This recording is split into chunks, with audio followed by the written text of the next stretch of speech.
Naquela manhã silenciosa, a fumaça podia ser vista de quilômetros de distância. Um prédio de luxo, avaliado em 200 milhões de reais, ardia como uma fogueira gigante em plena cidade, uma estrutura de 35 andares se transformando em cinzas diante de drones, helicópteros e uma multidão perplexa. Jornais, rádios e canais de TV repetiam a mesma frase com espanto: se tivesse alguém lá dentro, seria a maior tragédia da década. E, no entanto, não havia. Nenhuma pessoa sequer pisava naquele canteiro de obras no momento em que tudo começou. A empresa inteira dizia que aquilo tinha sido pura sorte. Mas 3 pessoas sabiam a verdade. Sorte não teve nada a ver com aquilo. No centro de tudo estava uma engenheira civil que, semanas antes, havia sido humilhada, silenciada e ridicularizada pelos próprios diretores técnicos. Os mesmos homens que ignoraram suas advertências, que riram da sua preocupação e que trataram sua competência como exagero. O que ninguém imaginava era que essa mesma engenheira, desacreditada, isolada e quase demitida, seria responsável por impedir uma tragédia com 800 vidas. Não porque adivinhou o futuro, mas porque enxergou o que ninguém queria ver. E porque não se calou, mesmo quando fizeram de tudo para obrigá-la a parar. Mas essa história não começa no dia do incêndio. Ela começa muito antes, com uma injustiça tão absurda, tão evidente, tão cruel, que até hoje Ana Júlia lembra do momento exato em que percebeu: se eu não fizer alguma coisa, alguém vai morrer. O canteiro de obras do edifício Horizonte Azul era tão imenso que parecia uma pequena cidade. Caminhões entrando e saindo, trabalhadores circulando com pressa, e aquela estrutura colossal de 35 andares projetada para ser o novo símbolo de luxo da construtora. Mas, naquele fim de tarde abafado, Ana Júlia sentia algo completamente diferente no ar, algo errado. Enquanto revisava as últimas notas de recebimento, seus olhos se prenderam ao material empilhado no canto, blocos de isopor irregular, finos demais, leves demais para um prédio daquele porte. Ela franziu a testa. Ninguém em sã consciência aplicaria aquilo numa construção de alto padrão. Ninguém, exceto alguém tentando esconder economia ilegal. Ao se aproximar do lote suspeito, Ana tocou o material e sentiu aquele cheiro químico, quase doce, característico do isopor inflamável. Sua expressão endureceu. Não podia ser real. Ela havia alertado inúmeras vezes sobre o risco desse tipo de isopor em estruturas grandes, especialmente perto das áreas de shaft onde passam fiações elétricas. Qualquer fagulha, qualquer aquecimento inesperado, e aquilo se tornava combustível puro. Uma tragédia esperando para acontecer. O coração dela começou a acelerar, não pela descoberta, mas porque ela já sabia exatamente quem tinha autorizado aquilo. Os diretores técnicos, todos homens mais velhos, arrogantes, cheios de ego e cheios de pressa, vinham ignorando os relatórios de Ana fazia meses. Técnicos como ela, que seguiam normas e respeitavam processos, eram chamados de dramáticos, burocratas, atrasadores de obra. Eles diziam que engenharia se resolve na prática, como se cálculo estrutural fosse capricho. E agora ela tinha prova física do descaso que vinha pressentindo. Mas, por experiência, também sabia que denunciar aquilo não seria simples. A obra estava atrasada e a diretoria não aceitaria novos obstáculos. Ela chamou Joaquim, técnico experiente, trabalhador antigo que sabia como cada setor funcionava. Quando ele viu o lote, empalideceu. Isso não estava no pedido oficial, Ana. Isso aqui veio por fora. As palavras pesavam. Se chegou por fora, era compra clandestina. Se era compra clandestina, havia alguém lucrando. E Ana suspeitava exatamente de quem: os 3 diretores técnicos que vinham pressionando todos para acelerar a obra a qualquer custo. O problema é que confrontá-lo significava colocar sua carreira em risco imediato. Antes que pudesse elaborar um plano, um dos diretores apareceu, Mauro, o mais agressivo dos 3. Ele caminhou até eles com seu sorriso arrogante e perguntou o que estavam fazendo. Ana tentou explicar, com calma, que aquele material não atendia às especificações técnicas. Mauro soltou uma risada curta e debochada. Ah, Ana, pelo amor de Deus, isopor é isopor. Para de drama. Ela manteve o olhar firme, mas por dentro sentia a humilhação queimando, como sempre que tentavam fazê-la parecer exagerada. Mauro se inclinou sobre ela, como se estivesse explicando algo óbvio para uma criança. Você acha que a diretoria vai parar um prédio de 200 milhões porque você não gosta do isopor? Ana respirou fundo. Não era sobre gostar. Era sobre segurança. Mas Mauro não queria ouvir. Ele virou as costas dizendo: assina a liberação e vamos encerrar o dia. Joaquim olhou para ela, esperando a decisão. Assinar significava compactuar. Recusar significava guerra. Ela recusou. A recusa, porém, teve um preço imediato. No dia seguinte, Ana foi chamada à sala dos diretores técnicos. Os três estavam lá, sentados como juízes de algum tribunal informal. Um deles bateu na mesa quando ela explicou que não assinaria nenhum documento que colocasse vidas em risco. Você está inventando problemas, disse outro, cruzando os braços. Sempre criando obstáculo. O terceiro apenas a encarava com um olhar frio, calculista, como se estivesse analisando onde ela seria mais vulnerável. Eles começaram a levantar a voz, tentando intimidá-la. Disseram que ela estava atrasando o cronograma. Disseram que seu comportamento não era colaborativo. Disseram que estava colocando o perfeccionismo exagerado acima do bom senso. Ana se manteve firme, mas cada palavra cortava fundo. Era injusto demais. Era revoltante. E o pior, era comum. Quantas vezes mulheres na engenharia haviam passado pelo mesmo? Quantas vezes a competência era tratada como histeria? No entanto, Ana não abaixou a cabeça.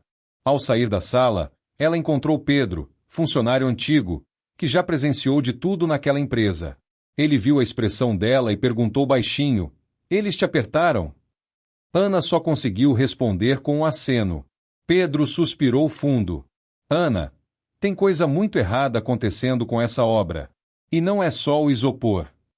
Ele hesitou, olhando ao redor para garantir que ninguém escutava. Eles estão comprando material por fora. Material ruim. Barato. Sem nota. E estão mandando a gente abafar. Aquilo confirmou seus piores temores. A obra de luxo estava sendo construída com materiais que mal passariam em inspeção de obra popular. Era crime. Era negligência. Era uma tragédia absoluta esperando o momento certo para explodir. Ana sentiu um frio profundo no estômago, não apenas pela descoberta, mas porque agora ela tinha certeza. Se continuassem daquele jeito, alguém morreria. E ela não permitiria isso. Ainda naquele dia, Ana revisou o restante do almoxarifado. Encontrou cabos elétricos sem certificação, andaimes que pareciam remendados, redes de proteção que jamais suportariam um acidente real. Entre tudo aquilo, algo chamou ainda mais atenção. Partes de andaimes feitas de bambu camufladas com tinta escura para parecerem metal à distância.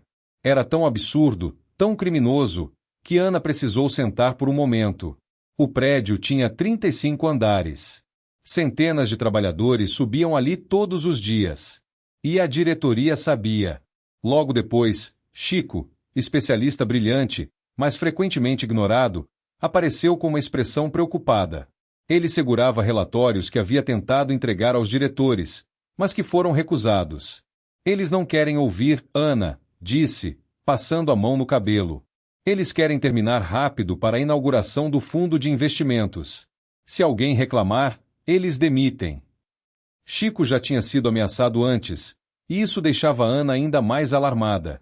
Ela se trancou na sala técnica e passou horas montando um dossiê interno. Fotos, notas de entrega, vídeos discretos gravados pelos celulares dos colegas, laudos de material. Quanto mais montava, mais aterrorizante ficava. Era impossível acreditar que uma empresa daquele porte permitiria tamanha negligência. Mas Ana conhecia a verdade amarga. Às vezes, empresas enormes escondem problemas enormes. Quando finalmente terminou, seu dossiê tinha quase 50 páginas. Era irrefutável. Era completo. Era devastador. Mas ela não tinha certeza se seria suficiente para vencer pessoas que já haviam decidido encobrir tudo. A diretoria técnica era poderosa e influente. E Ana era apenas uma engenheira civil lutando sozinha contra um muro de ego, economia criminosa e descaso humano. No final do dia, quando todos já estavam saindo, Ana encarou o prédio de longe. A estrutura imponente parecia sólida, mas ela sabia a verdade. Aquele gigante era frágil. Muito frágil. Um único ponto de ignição, um único acidente, um único dia ruim, e nada o seguraria em pé. O risco não era teórico, era concreto.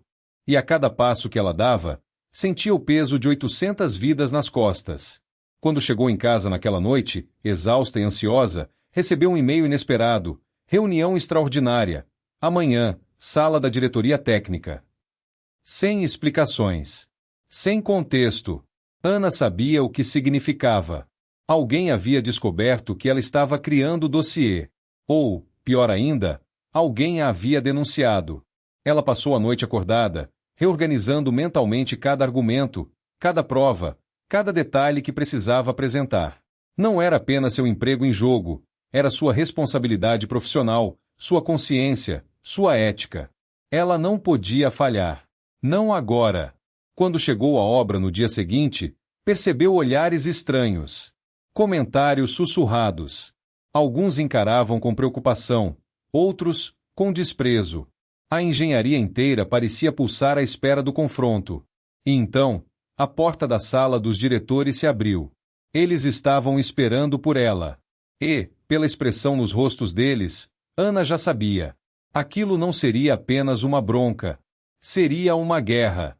Quando Ana entrou na sala, sentiu imediatamente o clima hostil. Não havia cadeiras disponíveis para ela. Todas estavam ocupadas pelos diretores técnicos, sentados confortavelmente como se estivessem prestes a assistir a um espetáculo. Mas, atrás deles, em pé num canto quase imperceptível, estavam 3 rostos que Ana conhecia bem: Pedro, Chico e Joaquim. Eles tinham sido chamados, mas não tinham poder de fala. E a simples presença deles ali dizia muito, ou seriam usados como testemunhas contra ela, ou como escudo para proteger a diretoria. Nenhuma das opções era boa. Pedro, o funcionário antigo, baixou os olhos quando Ana entrou. Não era covardia, era medo. Ele já tinha visto colegas experientes serem demitidos por muito menos. Seu corpo trazia marcas de décadas de obra, cicatrizes, calos, e uma sabedoria que ninguém na diretoria se preocupava em ouvir. Ele era daqueles que conheciam o canteiro como a palma da mão, que percebiam mudanças no som do concreto, que sabiam identificar problema pelo cheiro da poeira. E justamente por isso, Pedro sabia que Ana estava certa, desde o início. Mais à frente estava Chico, o especialista, um dos melhores calculistas da empresa, mas sempre deixado de lado porque complicava demais as coisas. Chico era o tipo de profissional que chegava horas mais cedo só para revisar as análises mais complexas. Um perfeccionista, sim, mas um perfeccionista que salvava vidas. Ele já havia alertado sobre inconsistências nas cargas de vento e no dimensionamento das vigas, mas fora completamente ignorado. Agora, ali, observando Ana enfrentar sozinha a diretoria, Chico parecia segurando o ar, como se estivesse torcendo para que ela dissesse tudo o que ele nunca conseguiu. Joaquim, por sua vez, era um exemplo vivo de como o talento técnico é desperdiçado em ambientes tóxicos. Ele entendia o funcionamento de cada etapa da obra, era rápido, eficiente e altamente observador. Mas vivia sendo tratado como apenas mais um técnico, como se sua experiência prática não tivesse valor. Era ele quem havia encontrado pela primeira vez o bambu camuflado, mas, quando tentou alertar, riram da sua cara. O olhar dele agora, cravado em Ana, não era só de apoio. Era de esperança. Ele queria acreditar que alguém finalmente iria quebrar aquele ciclo de silêncio. A diretoria apenas começou a reunião com provocações veladas. Engenheira Ana, parece que você anda muito ocupada, criando histórias. A frase carregava sarcasmo suficiente para qualquer pessoa recuar, mas Ana permaneceu de pé, firme.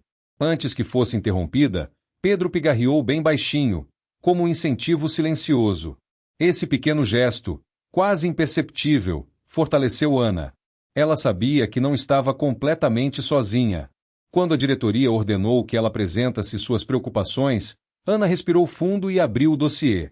Mas, antes mesmo de começar a falar, um dos diretores levantou a mão. Não queremos novela. Seja objetiva. Essa atitude era um clássico para minar a fala dela, para reduzir sua argumentação e para invertê-la emocionalmente. Ana percebeu. Eles queriam desestabilizá-la, não ouvi-la. Mas mal sabiam que, desta vez, ela vinha preparada. Ao começar a apresentação, Ana chamou Chico para confirmar tecnicamente alguns dos pontos. A diretoria revirou os olhos, mas Chico, mesmo nervoso, explicou com precisão os riscos de usar materiais sem certificação. A voz dele tremia, mas o conteúdo era indiscutível. Enquanto falava, Ana percebeu que aquele era o tipo de profissional que qualquer obra séria valorizaria, mas que ali era tratado como inconveniente. Uma injustiça que só reforçava o que ela precisava expor. Na sequência, Joaquim assumiu e mostrou imagens das estruturas improvisadas com bambu, gravadas discretamente. As fotos eram tão gritantes que até um leigo entenderia o perigo. O diretor Mauro, no entanto, se adiantou: isso é montagem. Isso não existe aqui. Joaquim engoliu seco, mas manteve a postura. Para Ana, ver aquele homem simples e honesto enfrentando chefes abusivos era como ver uma fagulha de coragem iluminando a sala inteira. Pedro, por sua vez, trouxe algo ainda mais sério: registros antigos de materiais reprovados que, misteriosamente, voltaram a aparecer nas notas recentes. Ele tentou mostrar, mas foi interrompido com grosseria.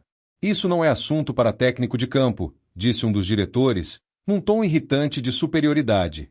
Ana interveio imediatamente, afirmando que Pedro era parte fundamental da obra e tinha autoridade moral e técnica para falar. Foi a primeira vez que alguém defendeu Pedro naquela sala. Os olhos dele brilharam com uma mistura de surpresa e gratidão. Ao longo da reunião, ficou evidente que a diretoria não estava interessada na verdade. Eles queriam controle. Queriam que Ana desistisse. Queriam que ela assinasse o relatório falsificado para fechar o ciclo de corrupção sem rastros. Mas quanto mais tentavam pressioná-la, mais os secundários se aproximavam dela, não fisicamente, mas emocionalmente. Era como se aquelas pequenas faíscas de coragem começassem a se conectar, formando algo maior. Um momento crucial aconteceu quando Chico, num ato raro de ousadia, disse em voz alta: se continuarem ignorando isso, alguém vai morrer. O silêncio que caiu na sala foi absoluto. Os diretores o fulminaram com o olhar, mas não conseguiram desmenti-lo. As provas estavam ali. A verdade estava ali. E, pela primeira vez, Ana percebeu que os três não eram apenas personagens secundários. Eram testemunhas essenciais para o que viria depois. Mesmo assim, a diretoria encerrou a reunião dizendo que investigaria internamente, a frase clássica usada quando não pretendiam fazer nada. Ana saiu frustrada, mas não derrotada, porque naquele encontro ela conquistou algo extremamente valioso: aliados. Pessoas que sabiam a verdade, que estavam cansadas do descaso, que confiavam nela. No corredor, Pedro colocou uma mão leve no ombro dela e disse: você não está lutando sozinha. Joaquim assentiu com a cabeça, e Chico fechou o punho em sinal de apoio. Aquilo reacendeu algo dentro de Ana, uma determinação que ela nem sabia que ainda tinha. O grupo estava formado. E eles não tinham ideia de que seriam fundamentais para impedir a tragédia que ninguém mais queria enxergar. Nos dias seguintes à reunião, Ana percebeu que algo havia mudado no ambiente da obra, não para melhor. A diretoria parecia determinada a fingir que nada tinha acontecido, enquanto os caminhões continuavam chegando com materiais de baixa qualidade. Era como assistir uma tragédia sendo construída diante dos próprios olhos. E, pior ainda, perceber que outros profissionais começavam a desconfiar que algo muito errado estava acontecendo, mas ninguém tinha coragem de falar. Era o tipo de silêncio que vem carregado de medo, e medo é sempre sinal de abuso. Enquanto isso, Ana revisava os relatórios de entrega e encontrou outro lote de cabos elétricos sem certificação. O fornecedor era diferente, mas o problema era o mesmo: cabos que superaquecem com facilidade, aumentando drasticamente o risco de incêndio. Ela chamou Chico e perguntou se ele havia visto algo semelhante nos cálculos elétricos. Ele hesitou antes de responder, provavelmente ponderando se deveria se envolver ainda mais. Mas, no fim, escolheu a honestidade. Vi sim. Fiz as contas. E tem trechos que podem atingir temperaturas perigosas com carga máxima. Era a confirmação técnica que Ana temia. Pedro, por sua vez, encontrou uma mudança preocupante nos andaimes da face norte do prédio. Eles haviam substituído toda a estrutura na calada da noite. Mas, ao analisar de perto, Pedro percebeu que os encaixes metálicos não estavam prontos, eram peças improvisadas. Ao relatar o problema, um supervisor intermediário simplesmente mandou parar de criar caso, insinuando que Pedro estava ficando paranoico. Pedro voltou transtornado, e Ana percebeu o quanto aquilo o afetava. O homem mais experiente do canteiro estava sendo tratado como um estorvo. Essa desvalorização sistemática começou a gerar algo novo: União. Pela primeira vez, Chico começou a dividir com Ana suas preocupações pessoais, inclusive o medo real de perder o emprego se falasse demais. Ele confessou que sustentava 2 filhas e não podia arriscar tudo sozinho. Ana ouviu em silêncio, compreendendo que o problema ali não era falta de coragem, mas excesso de vulnerabilidade. E exatamente por isso sentiu ainda mais responsabilidade. Se ela podia falar, precisava falar por eles também. Joaquim evoluiu de forma diferente. O silêncio indignado dele começou a virar iniciativa. Ele passou a documentar pequenos detalhes do canteiro, fotos de rachaduras nos beirais das lajes, vídeos do andaime tremendo com o vento, registros de trabalhadores reclamando da insegurança. Era um levantamento minucioso feito por alguém que entendia a obra pela sua vivência, não apenas pelos livros. Várias vezes, ele dizia a Ana: se eu não mostrar isso agora, ninguém mais vai mostrar. E aquilo reforçou o elo entre os 4. Enquanto o grupo se fortalecia, a diretoria endurecia. Começaram a circular rumores de que um relatório anônimo havia sido enviado ao setor jurídico da empresa. Ana sabia que não fora ela, mas desconfiava que Chico ou Joaquim, movidos pela frustração, pudessem ter dado algum passo incompleto. E isso era perigoso, porque, sem provas sólidas, qualquer denúncia seria facilmente virada contra eles. A diretoria só precisava de uma brecha para desacreditá-los por completo. Em meio a esse clima, Ana notou que alguns trabalhadores começaram a se afastar dela. Não por desprezo, mas por medo de serem associados ao que chamavam de a engenheira problemática. Era uma sensação amarga, a prova de como sistemas tóxicos isolam quem tenta fazer a coisa certa. Ainda assim, Ana nunca vacilou. Ela sabia que, se cedesse, tudo seria perdido. A obra avançaria com materiais inseguros, e 800 famílias colocariam suas vidas em risco. Foi então que um episódio significativo aconteceu. Um caminhão chegou com uma carga de painéis de parede, supostamente de alto desempenho térmico. Mas Ana, ao acompanhar a descarga, detectou a mesma estrutura interna de isopor inflamável disfarçada com uma camada superficial rígida. Ela pediu para Joaquim abrir um painel no meio, com uma serra própria, e ele confirmou: era o mesmo material proibido. Quando Ana registrou isso formalmente, recebeu um e-mail agressivo do diretor Mauro dizendo que ela estava desrespeitando a hierarquia. Chico também começou a notar sinais de perigo crescente. Numa manhã, ele identificou que o sistema de prevenção contra incêndio não estava sendo instalado conforme o projeto original. A empresa havia substituído parte das tubulações pressurizadas por versões mais baratas. Ele mostrou documentos, apontou divergências e até tentou conversar com o engenheiro-chefe contratado externamente, mas recebeu apenas uma resposta fria: a direção aprovou. Só execute. Isso quebrou por dentro. E Ana viu isso nos olhos dele. Com o aumento das tensões, a fachada da obra também começou a mostrar problemas. Pedro observou que algumas estruturas metálicas estavam enferrujando muito rápido, sinal de material com baixa liga, comprado sem controle de qualidade. Ele trouxe as hastes para Ana olhar, e ela constatou que aquilo era perigosíssimo.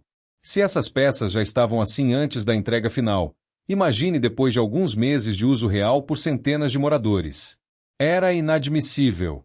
A pressão psicológica também crescia. A diretoria passou a monitorar mais de perto o trabalho dos 4, como se tentassem encontrar qualquer deslize para demiti-los. Supervisores começaram a seguir Ana pelo canteiro, fingindo que estavam checando avanços.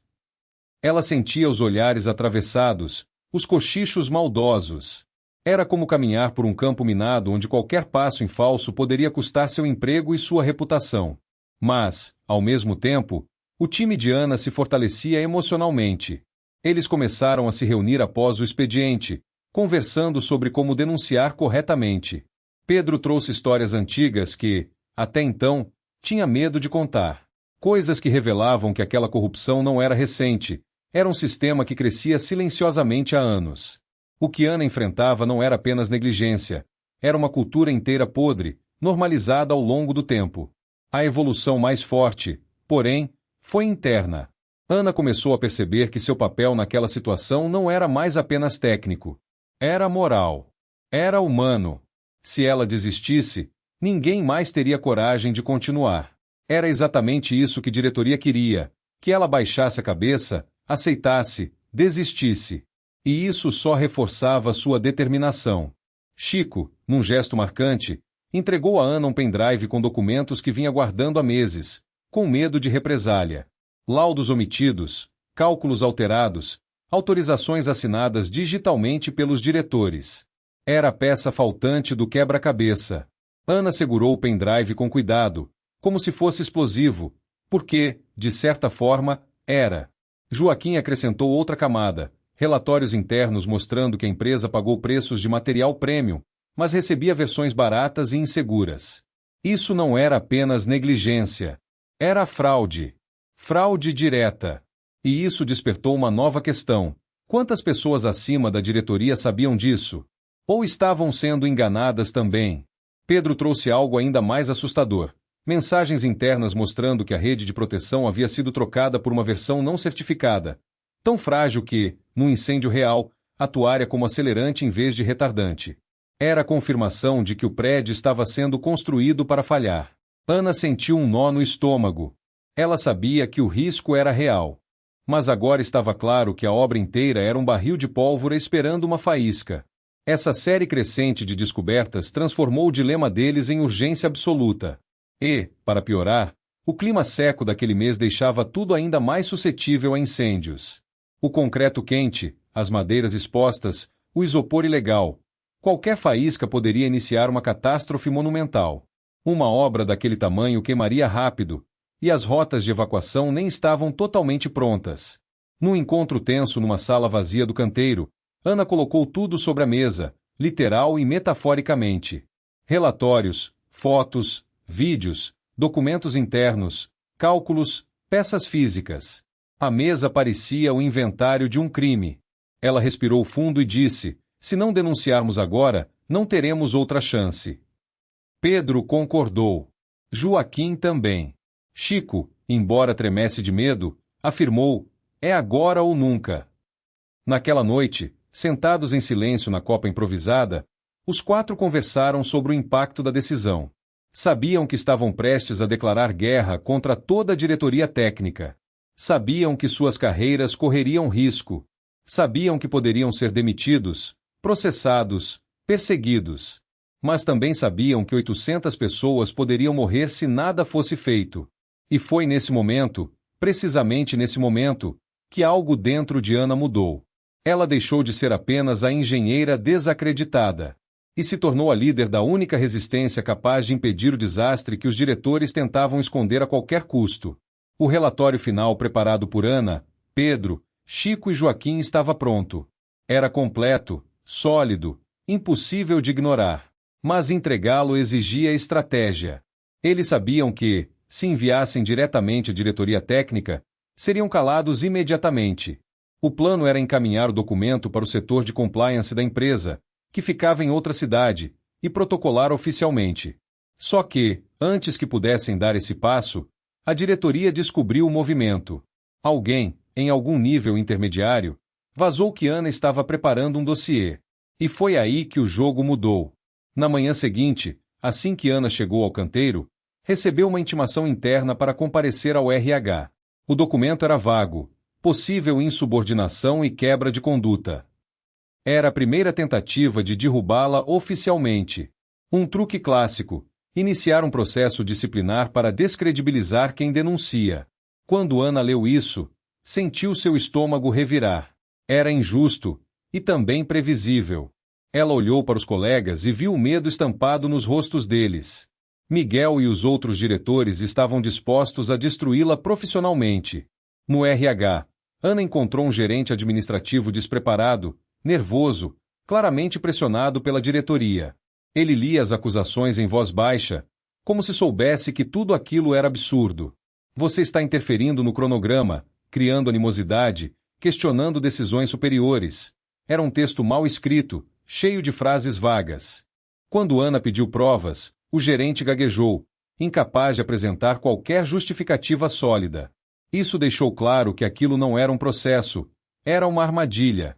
E Ana não iria cair. Ao voltar para a obra, a retaliação estava instalada. O acesso de Ana ao sistema interno foi temporariamente bloqueado. Ela não conseguia mais abrir relatórios, planilhas ou o diário de obra. Era como tentar trabalhar vendada. Pedro veio correndo avisar que supervisores haviam sido instruídos a não atender mais solicitações de Ana. Chico perdeu acesso aos arquivos de cálculo. Joaquim recebeu advertência por indisciplina. A diretoria não estava mais agindo de forma velada, estava atacando abertamente. Mas isso só tornava a decisão deles ainda mais urgente. Aquela guerra silenciosa atingira um novo nível. E Ana, apesar do medo crescente, não recuaria. Ela reuniu o grupo no refeitório e disse: "Eles estão tentando nos parar porque sabem que estamos perto." Pedro concordou. Ele já tinha visto esse tipo de estratégia no passado: silenciar, isolar, fragilizar emocionalmente. Porém, dessa vez, havia uma diferença: documentos, provas, fotos, laudos. Tudo estava guardado fora da obra, em locais seguros. A diretoria não tinha como destruir aquilo sem deixar rastros. A situação escalou ainda mais quando Chico recebeu uma ameaça velada. Um dos diretores o chamou para uma conversa informal e disse: "Você tem família, não tem? Seria uma pena perder o emprego justo agora que o país está tão instável." Não era preciso interpretar. Era intimidação pura. Chico saiu da sala pálido, tremendo. Ana colocou a mão no ombro dele e prometeu que ele não ficaria sozinho. O grupo estava cada vez mais unido, e isso aterrorizava ainda mais a diretoria. Os problemas técnicos também começaram a piorar. Com a obra avançando rapidamente, mesmo com materiais ilegais, pequenas falhas começaram a aparecer. Placas que entortavam com variação de temperatura, cabos que esquentavam demais, rachaduras superficiais nas lajes superiores. Ana documentava tudo, mas não conseguia registrar oficialmente porque seu acesso estava bloqueado. Ela sabia que o risco de algo sério acontecer estava crescendo exponencialmente, e que a diretoria sabia disso também. Em um fim de tarde, Pedro chamou Ana para ver algo extremamente grave. No 24º andar, um trabalhador havia deixado cair uma ferramenta pesada, e a rede de proteção não segurou o impacto, rasgou como papel. Se fosse um ser humano em vez de uma ferramenta, teria morrido na hora. Pedro quase chorou ao dizer: "Isso não é rede, isso é barbante pintado." Ana sentiu o sangue gelar. Aquilo ultrapassava a negligência. Era crime. Crime direto. E, se a obra continuasse, seria uma questão de tempo até alguém morrer. Essa constatação levou Ana à decisão mais difícil até então. Ela precisava denunciar oficialmente a equipe externa de compliance. Era a única forma de paralisar a obra antes que tudo desabasse, literal e metaforicamente. Mas, para isso, ela precisaria acessar o sistema. Foi aí que Joaquim tomou a iniciativa. Em silêncio, discretamente, conseguiu acesso ao servidor via terminal local que ainda não havia sido bloqueado. Era arriscado. Se descobrissem, ele seria demitido no ato. Mas Joaquim olhou para Ana e disse: "Vale a pena." Com esse acesso limitado, conseguiram enviar parte dos documentos para o sistema externo, mas o envio foi interrompido. Alguém percebeu a movimentação. O controle de foi acionado, e os últimos arquivos não subiram. Era prova de que estavam sendo monitorados. Aquilo abalou o grupo, mas também confirmou algo importante: a diretoria estava desesperada. Se estivesse segura, não teria tanto medo da denúncia. No dia seguinte, Ana recebeu um comunicado oficial informando que seria realocada temporariamente para outro projeto. Isso era um eufemismo para afastamento. Uma tentativa clara de tirá-la do caminho. Ela recusou, dizendo que não deixaria a obra até garantir a segurança estrutural. O diretor Mauro, furioso, gritou na frente de todos: "Você não manda nada aqui."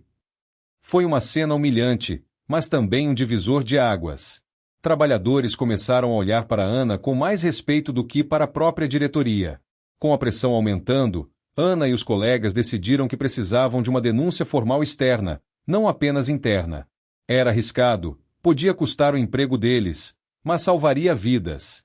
E, legalmente, estava amparado pelo Código de Ética da Engenharia. Eles passaram noites discutindo isso, pesando prós e contras. Chico estava apavorado, mas determinado. Pedro dizia que era o certo. Joaquim queria justiça. Ana queria impedir um desastre. Foi então que a diretoria cometeu o erro que selaria seu destino. Tentaram alterar os relatórios de responsabilidade técnica, Documentos que poderiam incriminar engenheiros inocentes quando a obra desse errado. Eles estavam querendo colocar a culpa nos profissionais de campo, especialmente em Ana. Essa falsificação era gravíssima. Com isso, a diretoria ultrapassava mais uma linha. Além de negligente, agora era criminosa. Quando Ana descobriu essa manipulação, algo dentro dela explodiu. Não de raiva, mas de convicção. Eles não vão destruir nossa carreira. E não vão matar ninguém. Nem hoje, nem nunca. Os quatro se olharam e entenderam que o momento havia chegado. Não havia mais espaço para hesitação. Aquilo não era mais apenas um problema técnico. Era guerra ética. Ana preparou uma última versão do relatório, incluindo agora as tentativas de silenciamento, falsificações e retaliações. Ela imprimiu cópias físicas e distribuiu entre os colegas para que guardassem em locais diferentes. Era o seguro final. Nem mesmo um ataque interno conseguiria destruir todas as provas. Era uma sexta-feira quando eles saíram juntos da obra, carregando mochilas com documentos classificados como sigilosos. O clima estava tenso. A cidade parecia observar. Tinham pouco tempo, pouco apoio e nenhum poder formal. Mas uma coisa estava clara: eles estavam prontos. Prontos para expor a verdade. E, naquela noite, sem saber, eles estavam prestes a mudar não apenas o destino da obra, mas o destino de centenas de vidas. Porque o desastre estava mais perto do que imaginavam. Na segunda-feira seguinte, antes mesmo de o sol nascer, a cidade foi tomada por uma tempestade pesada. Raios cortavam o céu de Belo Horizonte com uma intensidade rara. Ana e os colegas chegaram cedo à construtora, porque sabiam que seria um dia decisivo. A equipe de compliance externa, finalmente alertada por um e-mail anônimo que conseguiu escapar dos bloqueios, havia marcado uma videochamada emergencial com eles. Era a primeira vez que alguém de fora realmente escutaria. Mas, ironicamente, também era o dia em que o risco na obra atingiria o ponto mais alto, e ninguém ali tinha ideia do que estava prestes a acontecer. Enquanto Ana aguardava a reunião começar, notou que a diretoria técnica estava inquieta. Havia uma movimentação estranha, algo entre desespero e tentativa de controle. Eles revisavam papéis, fechavam portas, sussurravam de forma agressiva. Era como se soubessem que o cerco estava se fechando e estivessem tentando apagar incêndios, metafóricos, por enquanto. E, justamente por isso, Ana sentiu um arrepio na nuca. Quando pessoas culpadas entram em pânico, podem tomar decisões perigosas. Muito perigosas. A videochamada finalmente começou. Do outro lado, a equipe de compliance, 3 profissionais experientes, com expressão séria e olhar preciso. Assim que Ana começou a explicar os erros estruturais, o uso de materiais ilegais, a sabotagem documental e a retaliação interna, os especialistas pediram provas. Pedro trouxe fotos. Chico trouxe laudos. Joaquim mostrou prints de acessos indevidos. O silêncio do outro lado da tela dizia tudo. Era grave. Muito grave. Grave o suficiente para justificar intervenção imediata. O que Ana não sabia era que a diretoria também havia sido notificada sobre a reunião, e eles entrariam em ação minutos depois. Porque, enquanto Ana e os colegas ainda estavam na sala, o diretor Mauro apareceu na porta, vermelho de raiva, exigindo que a reunião fosse encerrada. Nenhum de vocês tem autorização para enviar informações técnicas para setores externos sem aprovação superior. Foi um último ato desesperado, uma tentativa final de parar a verdade na marrã. Mas a equipe de compliance, fria e profissional, simplesmente respondeu: temos autonomia para receber denúncias. Qualquer tentativa de interferir será registrada como obstrução. Mauro saiu, mas deixou claro que não aceitaria aquilo. E Ana sabia que aquilo só significava uma coisa: ele não iria parar. Minutos depois, uma sirene breve ecoou pelo andar administrativo. Não era a sirene de incêndio, era a de alerta climático. A tempestade havia piorado de forma repentina, com ventos que balançavam janelas e estalos de trovão que sacudiam a estrutura. A obra, com seus andaimes improvisados e materiais inflamáveis, agora era um grande ponto de vulnerabilidade. Ana olhou pela janela e viu a estrutura metálica balançar demais. Algo estava errado. Muito errado. E aquele aperto no peito voltou, ainda mais forte desta vez. Ela sentia que estava prestes a acontecer algo que mudaria tudo. Enquanto isso, na obra, trabalhadores começaram a descer às pressas. O vento estava forte demais para continuar no 25º, 30º ou 35º andar. Um encarregado ligou para o escritório pedindo autorização para encerrar o turno mais cedo. A diretoria, mesmo sabendo dos riscos, queria segurar o pessoal só mais um pouco, para recuperar um atraso acumulado causado pelas irregularidades anteriores. Era essa mentalidade, ganância acima da segurança, que havia criado todo o problema. E era exatamente isso que prestes a colocar vidas em risco novamente. Foi nesse momento que um estrondo gigantesco atravessou o ar. Não era trovão. Era algo metálico cedendo. Ana correu para a janela e viu, com horror, que uma das estruturas externas do andaime havia se soltado e sido lançada pelo vento, colidindo com outra parte da estrutura. O impacto gerou faíscas, pequenas, quase imperceptíveis, mas suficientes para fazer o coração dela acelerar. Porque ela sabia a verdade. Aquela parte específica continha materiais altamente inflamáveis que jamais deveriam estar ali. Era o tipo exato de falha que ela havia alertado semanas antes. O encarregado, do lado de fora, gritava no rádio: "A estrutura está instável. Não consigo retirar todos rápido o suficiente." Ana sentiu o mundo girar. Ali estava a prova viva de que todo o esforço deles tinha sido necessário, de que a obra estava a um passo do colapso. E, naquele momento, mesmo com todo o pânico crescendo, ela percebeu outra coisa.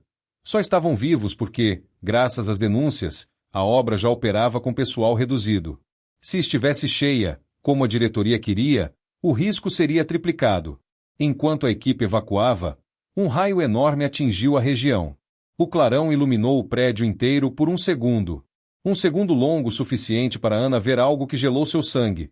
O ponto exato onde os materiais ilegais estavam concentrados recebeu a descarga indireta.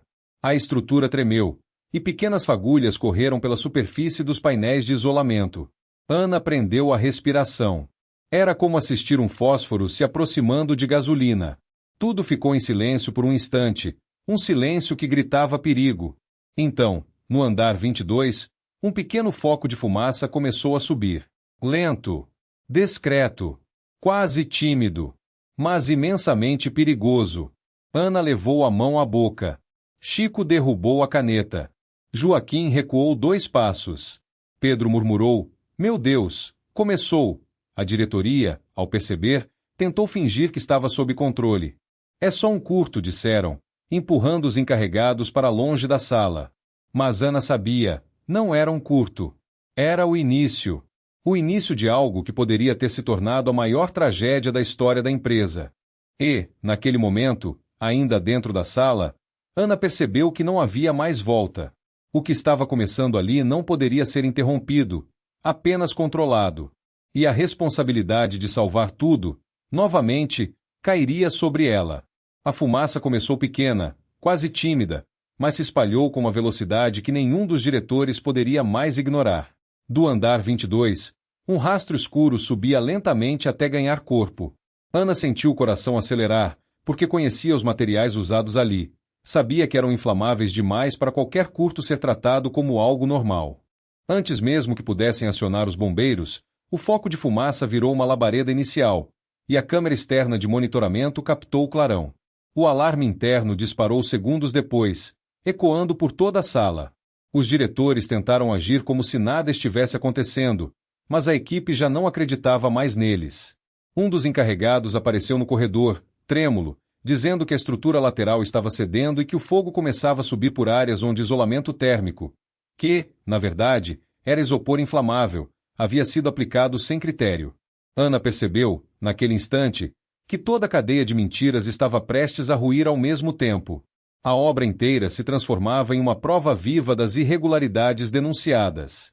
Com a situação fugindo do controle, Ana tomou a liderança. "Chamem os bombeiros agora! Evacuem todo o entorno!" gritou, empurrando o rádio das mãos de um diretor paralisado pelo pânico. Pedro correu até a portaria para coordenar os responsáveis pela evacuação. Joaquim abriu acesso às câmeras de todos os andares para guiar as equipes externas. Chico, mesmo apavorado, usava o conhecimento técnico para identificar pontos onde o fogo poderia se espalhar mais rápido. Era como se todo o time marginalizado estivesse se unindo, finalmente reconhecido, mesmo que informalmente, como a verdadeira força técnica da obra. A tempestade lá fora piorou o caos.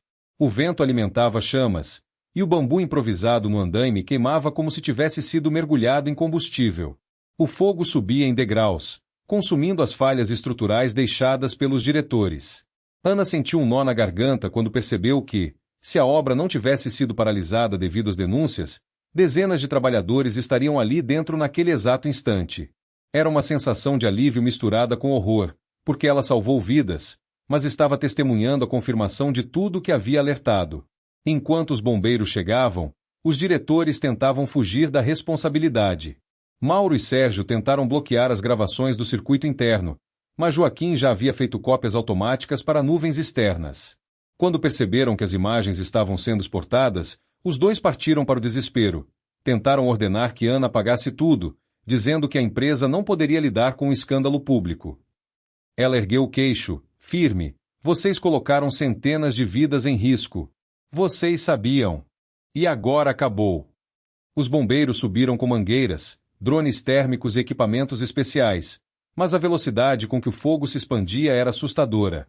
As labaredas saltavam de andar em andar pelos pontos exatos onde o material inadequado tinha sido usado. Ana acompanhava tudo pela sala de monitoramento, os olhos marejando, sentindo uma mistura devastadora de impotência e validação amarga.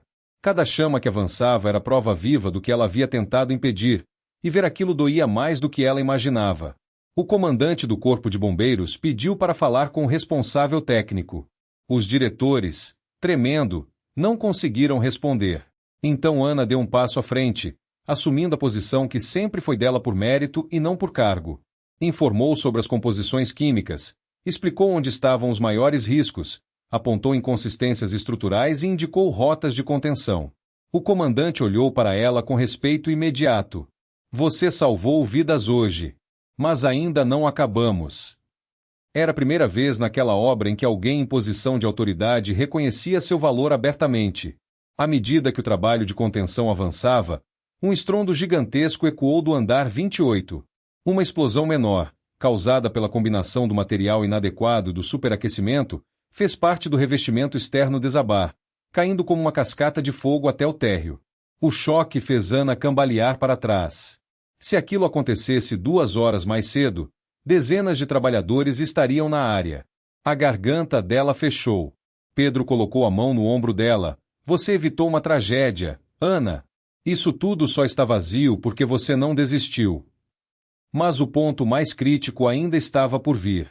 O drone térmico mostrou que o fogo estava se aproximando do núcleo central da obra, onde grandes quantidades de material elétrico estavam estocadas de forma irregular. Se aquilo explodisse, não haveria como conter o colapso total.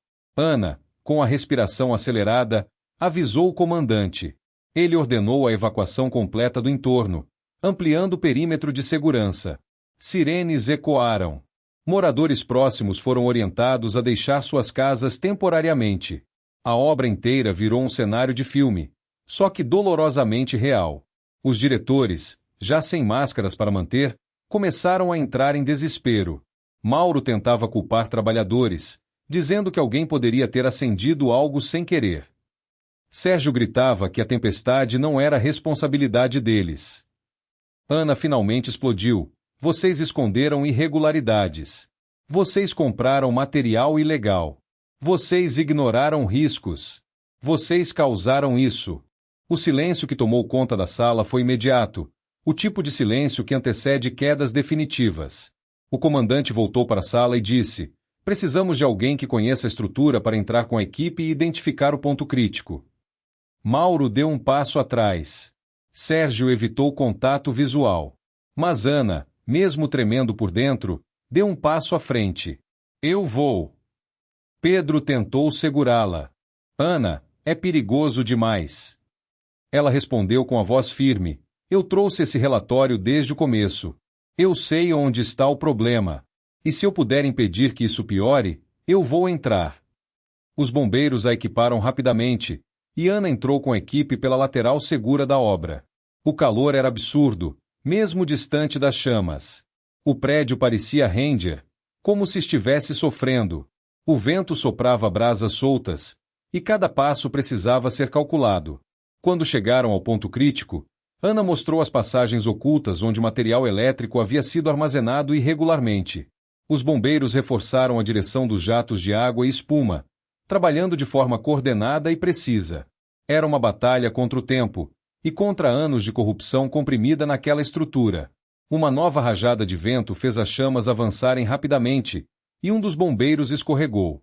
Ana o puxou pelo colete, evitando que ele caísse sobre um painel superaquecido. O fogo rugia ao redor deles, como se quisesse engolir qualquer tentativa de salvar o prédio. O comandante gritou pelo rádio: 5 minutos e teremos que recuar. Ana concentrou-se em indicar os pontos onde a contenção deveria ser reforçada antes que fosse tarde demais. O momento mais crítico veio quando um estalo seco ecoou no piso. A estrutura do andar pareceu afundar alguns centímetros. Os bombeiros começaram a recuar, mas Ana permaneceu apontando o último ponto vulnerável que ainda precisava ser resfriado.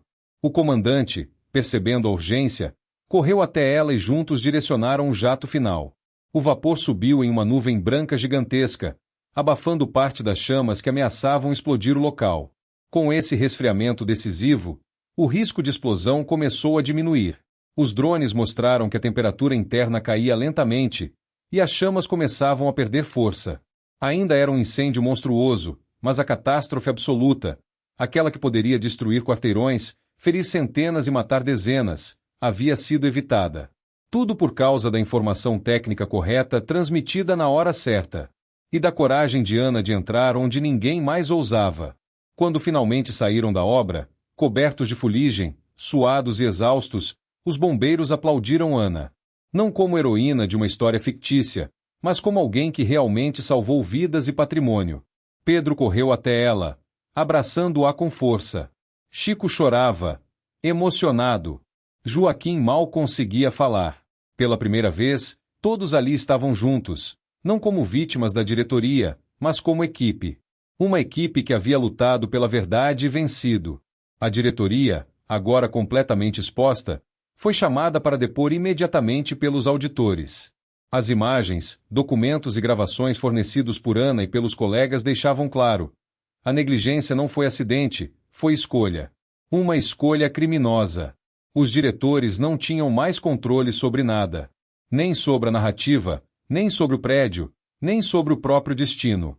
Eles assistiam o prédio ainda em chamas e, pela primeira vez, sentiam o peso real de suas decisões.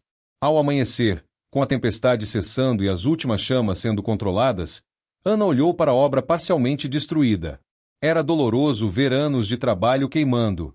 Mas também era libertador saber que ninguém morreu, que a verdade finalmente prevaleceu e que a cultura da empresa nunca mais seria a mesma. Ela respirou fundo, com os olhos marejados, mas o peito leve. Sabia que aquilo era o começo de algo novo. Porque, enquanto o prédio queimava, a carreira, a dignidade e o futuro dela renasciam das cinzas. Horas depois do incêndio ser finalmente contido, a construtora convocou uma reunião emergencial com todos os líderes que não estavam envolvidos no esquema. Ana chegou exausta, ainda com manchas de fuligem no rosto, mas foi recebida com uma reverência silenciosa. Todos sabiam que, se não fosse por ela, o prédio de 35 andares teria se tornado a maior tragédia da história da empresa, e talvez uma das maiores do país. A diretoria-geral ouviu, pela primeira vez, cada documento, cada denúncia, cada alerta ignorado. A verdade que Ana gritou durante meses finalmente encontrou ouvidos. As investigações internas começaram imediatamente, e os auditores externos confirmaram cada ponto levantado por Ana, Joaquim, Pedro e Chico. As compras ilegais de material, as notas superfaturadas, o uso criminoso de produtos inflamáveis, as fraudes nos relatórios de obra, tudo estava ali, escancarado. E algo ainda mais grave surgiu. Os diretores haviam ocultado outros riscos estruturais para acelerar metas de entrega e garantir bônus pessoais. A empresa percebeu que não era apenas negligência, era corrupção organizada. E agora não havia como esconder, nem como abafar. 2 dias depois, a Polícia Civil foi à sede da empresa com mandados de prisão. Mauro, Sérgio e os demais envolvidos foram levados algemados na frente de dezenas de funcionários que, por meses, viveram sob o medo, o abuso e o silêncio imposto por eles. A cena foi um choque para muitos, mas também uma espécie de cura coletiva. Ana assistiu de longe, respirando fundo. Não havia alegria no rosto dela. Apenas alívio. Eles estavam indo embora. E não voltariam. E a obra que tentou destruí-la agora era a prova que os derrubava. A empresa, pressionada por acionistas e pela opinião pública, tomou decisões duras. Uma reforma total na diretoria. A criação de um conselho de integridade técnica. Mudanças nos processos de auditoria, compras e gestão de riscos. E, acima de tudo, um novo valor institucional colocado no topo. Nenhuma meta vale mais do que uma vida. Esse lema, que parecia óbvio, se tornou o centro da reconstrução do grupo. E, por insistência dos próprios auditores, foi Ana quem se tornou parte essencial desse processo. Ana foi chamada à presidência. Achou que seria apenas para prestar mais depoimentos, mas foi surpreendida com algo que jamais imaginou. O presidente executivo, emocionado e ainda claramente abalado com o que quase aconteceu, disse: "Se não fosse você, 800 pessoas poderiam ter morrido daqui a alguns meses. Você salvou vidas que ainda nem existiam dentro daquele prédio. A empresa precisa de você." Ele entregou a ela a carta de nomeação, diretora de Segurança Estrutural e Conformidade Técnica. Um cargo criado especialmente para impedir que algo assim voltasse a acontecer. A notícia se espalhou entre os funcionários, e a reação foi imediata. Todos os trabalhadores, desde engenheiros até auxiliares de obra, comemoraram como se fosse vitória pessoal. Porque, no fundo, era. Pedro chorou ao abraçá-la. Chico disse que se sentiria seguro em qualquer obra que ela liderasse. Joaquim, tímido como sempre, murmurou: "Era para ser você desde o começo." Ana, sem conter as lágrimas, agradeceu cada um deles.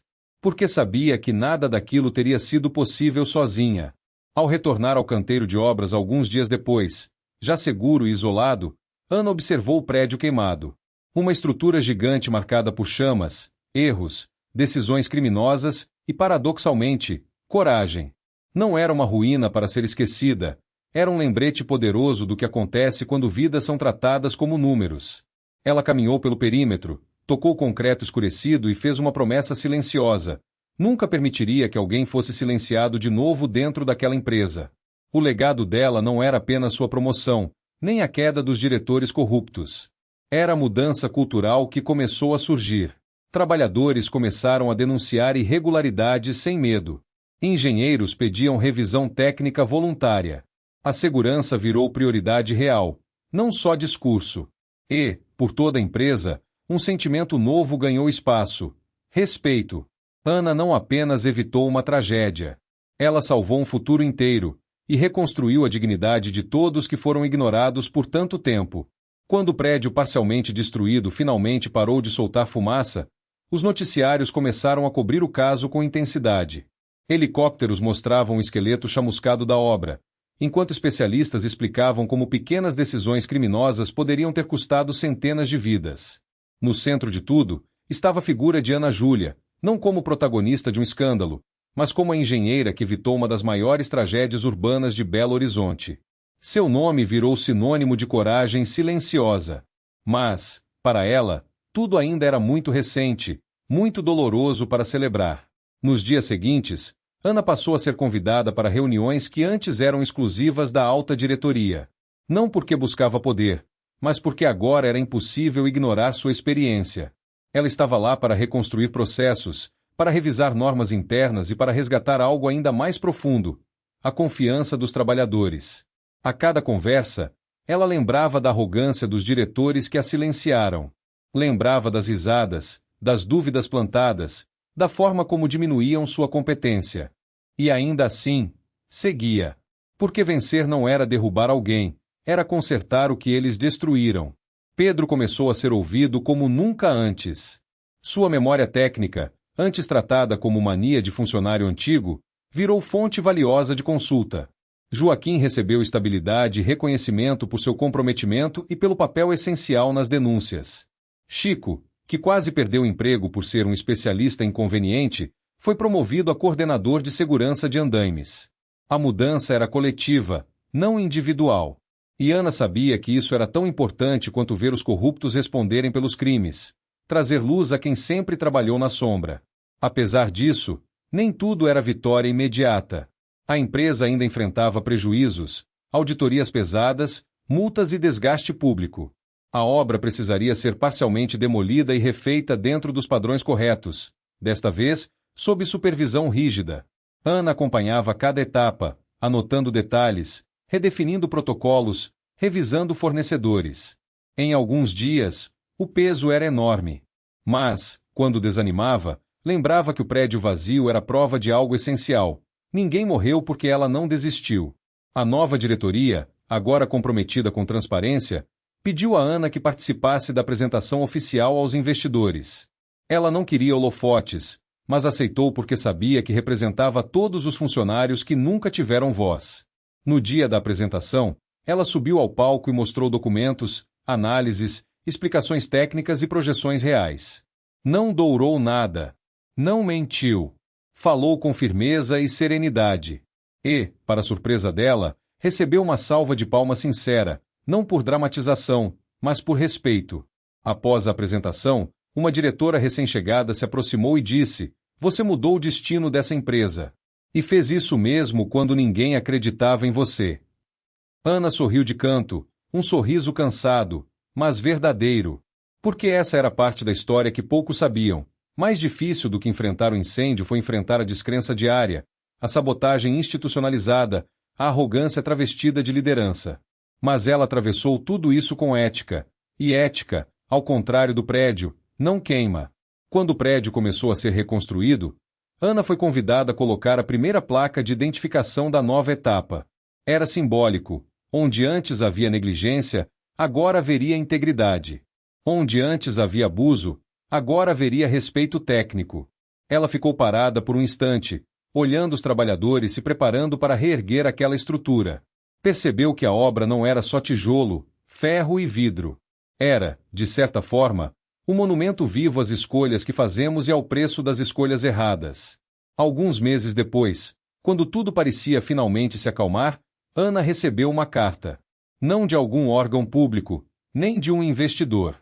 Era de um grupo de familiares que havia comprado apartamentos no prédio antes da paralisação. Eles escreveram agradecendo por ela ter protegido seus futuros lares.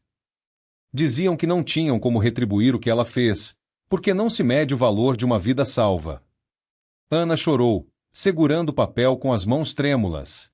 Era ali, naquele gesto simples, que ela entendeu o verdadeiro peso do que fez. Durante esse período, os antigos diretores respondiam a processos que avançavam rapidamente. As provas eram incontestáveis: suborno, omissão, fraude técnica, risco à vida humana, conluiu com fornecedores ilegais. Alguns tentaram acordos, outros tentaram culpar subordinados, mas nada funcionou. A justiça caminhava firme. E, para Ana, a prisão deles não era motivo de alegria, e sim de encerramento. Era a última página do capítulo mais tóxico da história da empresa. E precisava ser virada. Com o tempo, Ana passou a palestrar sobre segurança, ética profissional e o perigo de normalizar irregularidades. Empresas, universidades e até órgãos públicos queriam ouvi-la. Mas, apesar da admiração crescente, ela nunca perdeu a calma característica. Continuava falando da mesma forma, direta, firme, sem exageros. Acreditava que a história não era sobre heroísmo, mas sobre responsabilidade. Sobre o que acontece quando uma pessoa escolhe fazer o certo, mesmo quando isso custa caro. No aniversário de 1 ano do incêndio, a empresa organizou um pequeno evento no novo canteiro de obras. Os funcionários acenderam luzes amarelas em homenagem ao que poderia ter sido uma tragédia irreparável. Ana foi convidada a dizer algumas palavras. Subiu ao pequeno palco, olhou para todos e disse: "Não estamos celebrando o fogo. Estamos celebrando o fato de que ninguém se queimou." Foi um dos discursos mais marcantes da história do grupo. Enquanto caminhava pelo novo prédio, ainda no começo da construção, Ana percebeu algo que a deixou emocionada. Os funcionários realmente a respeitavam. Não por cargo, não por formalidade, mas porque sabiam que ela estava ali quando eles mais precisavam. E, de certa forma, ela sentia o mesmo por eles. A história toda havia criado um laço silencioso, forte, quase familiar entre aqueles que lutaram contra a injustiça. Mesmo assim, Ana não se via como heroína. Continuava indo ao trabalho cedo, revisando plantas, observando detalhes, corrigindo falhas, garantindo segurança. Era a mesma pessoa, mas agora com a liberdade que sempre mereceu. A diferença não era quem ela havia se tornado, mas o mundo ao seu redor finalmente enxergá-la como ela sempre foi. Um dia, ao passar pelo refeitório, ouviu 2 funcionários comentando sobre ela. Um disse: "Se não fosse a Ana, a gente nem estaria aqui hoje." O outro respondeu: "Ela mudou essa empresa inteira." Ela sorriu discretamente e seguiu seu caminho. Não precisava entrar na conversa. Apenas ouvir aquilo já era suficiente para aquecer o peito. Em casa, à noite, às vezes ela ainda revivia momentos do incêndio. O barulho da explosão. A fumaça subindo. O brilho laranja refletindo no concreto. Mas, cada vez que a memória surgia, outra vinha junto. A certeza de que agiu no momento certo. De que salvou vidas. De que enfrentou um sistema inteiro. E venceu. A empresa cresceu novamente, desta vez de forma sustentável. A transparência atraiu novos investidores. As práticas éticas se tornaram referência. E o nome de Ana passou a ser associado a uma nova identidade do grupo, a identidade da responsabilidade verdadeira. A construção do prédio, antes símbolo de corrupção, se transformou em símbolo de renascimento. Quando o novo edifício finalmente ficou pronto, 2 anos depois, o presidente chamou Ana para cortar a faixa inaugural. Ela hesitou, não gostava de holofotes. Mas todos insistiram. Quando ergueu as tesouras, olhou para o prédio completamente reconstruído e, por um instante, lembrou-se da fumaça, das chamas, dos gritos. Então cortou a faixa com firmeza. Era o fim de uma era, e o começo de outra. Ao final do evento, uma criança que moraria no prédio se aproximou dela e disse, tímida: "Obrigado por salvar nossa casa antes mesmo da gente morar aqui." Ana se ajoelhou, sorriu e respondeu: "Eu só fiz o meu trabalho." Mas sabia que tinha feito muito mais. Tinha protegido famílias inteiras de um destino irreversível. E, assim, a história dela se tornou mais do que um caso de engenharia. Virou um lembrete poderoso, que a coragem não nasce do tamanho do perigo, mas da força de quem escolhe enfrentar o que é certo. Esse era o legado de Ana Júlia. Se você chegou até aqui, meu muito obrigado de verdade. Histórias como essa são difíceis, pesadas, mas importantes, e se tocaram você de algum jeito, isso já vale tudo. Agora me diz, você já viu algo assim acontecer no seu trabalho? Ou já presenciou alguém ser silenciado mesmo estando certo? Quero muito saber sua opinião nos comentários. Eu leio todos. Se essa história fez sentido para você, deixa o like, porque isso ajuda demais o canal a continuar trazendo histórias profundas, tensas e cheias de reviravoltas como essa. E aproveita para me contar também, de qual cidade você está assistindo? É sempre incrível ver até onde nossas histórias chegam. Muito obrigado pela companhia, e até a próxima história.